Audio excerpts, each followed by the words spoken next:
Hello and welcome. Today's review is for the JINX Sequential Shifter. Before we dive in, the first thing I should mention before you consider this purchase is this piece of SIM hardware doesn't come cheap, and you may need to take into account international postage and import duty on top.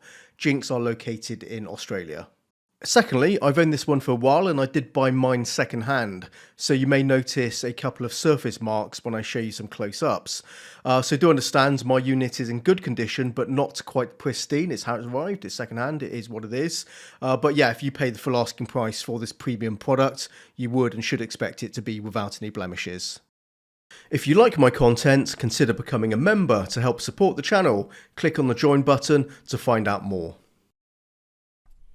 Excluding the nuts, bolts, springs, bearings and the gear knob handle, the JINX shifter is made from billet aluminium. The appearance is unlike any shifter out there. It's been finely machined and polished, featuring an arrangement of scoops and patterns. As you examine it closely, you can appreciate a lot of time has gone into putting one of these together. The workmanship is impressive and the hours invested by the maker is what you're paying for here. It's a design that goes above and beyond practical needs. As much as it has a function, it's also a showpiece. At the end of the 95cm braided cable is an RJ type plug that goes into this box. It's the controller for the shifter, and then a USB cable runs off the box into your PC. Windows will recognise this as a simple USB device with 3 button actions, 2 for the shifter and the 3rd for the lever. A lever like this is not a common feature but sometimes added to premium shifters. Although it's essentially a button press you could map to anything you like, it is there as a neutral gear function to save you spamming down all the gears to hit neutral. Pull the lever to go directly to neutral. However, that may also depend on the game whether or not you can map a button to neutral, so in which case if you can't, just map it to whatever you like. The cable runs down and pulls another lever that hits a micro switch. Microswitches also operate the shifts. As we articulate the shifter, the microswitch arms are pressed by the peg.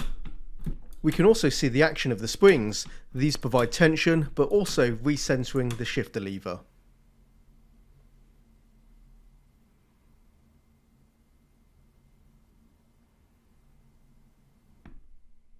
From this angle we can see the spring tension rod passing through a metal block.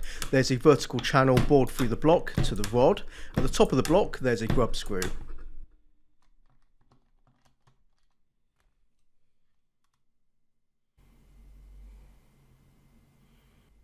Underneath that is a spring.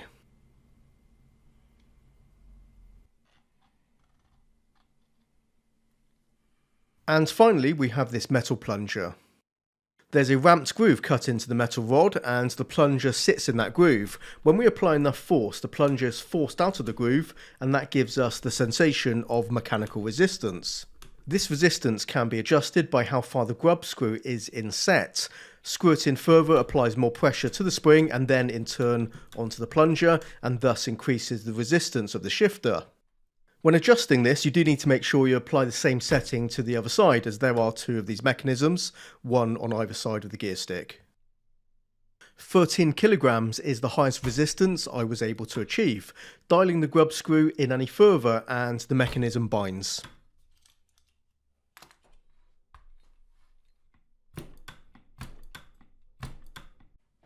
For my use, I set the pull weight resistance to around 8 kilograms. It can be set lighter, but eventually the plunger won't be applying much force and you won't get that positive snap action. I found 8 kilograms was a good balance of resistance and still being able to rapidly change gears.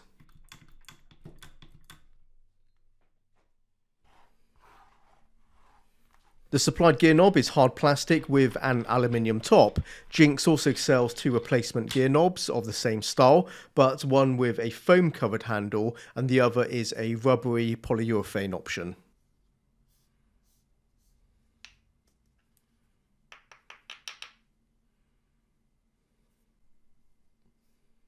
Alternatively, put your own gear knob on like I've done myself. I bought and cut a piece off a length of M10 threaded bar. The gear knob is connected to the threaded bar via an adapter, a simple device you can find on eBay or AliExpress.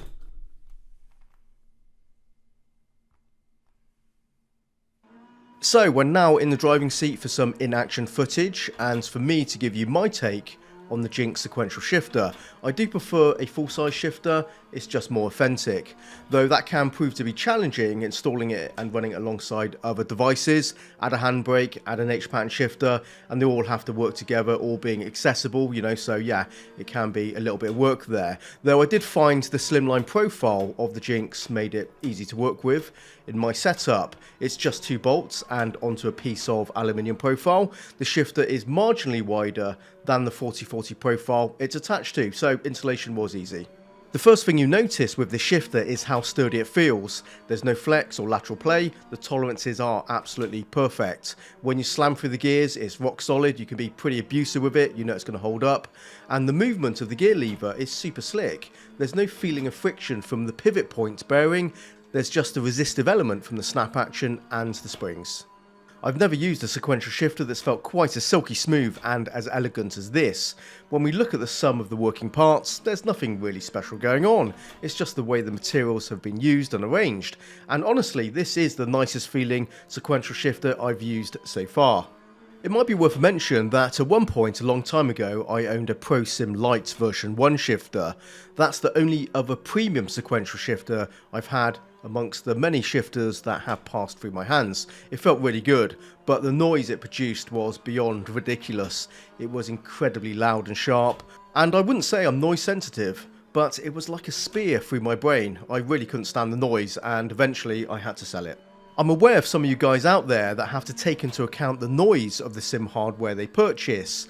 No such issue with the JINX. It's surprisingly quiet for a shifter of this size and strong tension, producing a low and pleasant thud. It's not a sound that's going to travel or disturb anyone close by or in another room. I've experienced louder shifter paddles on some wheels than the JINX. I'm very fond of my JINX shifter. It looks fantastic on the rig and feels great. This is as good as it gets for me. Ultimately, there is a hefty price tag attached to this, and it isn't necessary to spend this much when there are some pretty decent sub £100 shifters on the market these days. In the same way, there's no need to buy a 30 grand Rolex to tell the time. The JINX is a luxury item. It's beautiful and unnecessary, but also that's its selling point. If you don't like the look of the plain metal, JINX also sells it in black, and also offers a service to pick your own colour scheme for a completely unique look. They can also custom engrave your shifter. All of this of course comes at an additional cost. This is something a bit special to treasure and enjoy, and that's what the JINX offers. At the top of the video I did mention I bought mine second hand.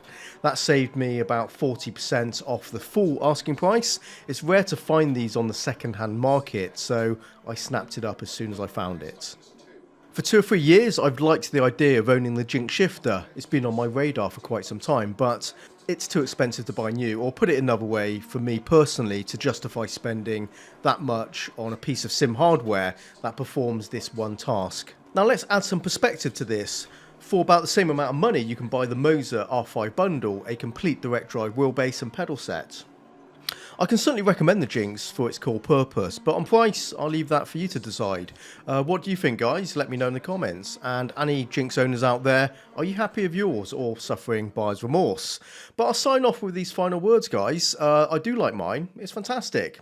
I'm a happy owner, and it's definitely a keeper for me. So there you go, guys. That wraps up this review for the JINX Sequential Shifter. Hope you found this one interesting and hope you enjoyed it. So I'll be back soon with something new. So until next time, happy simming and bye-bye.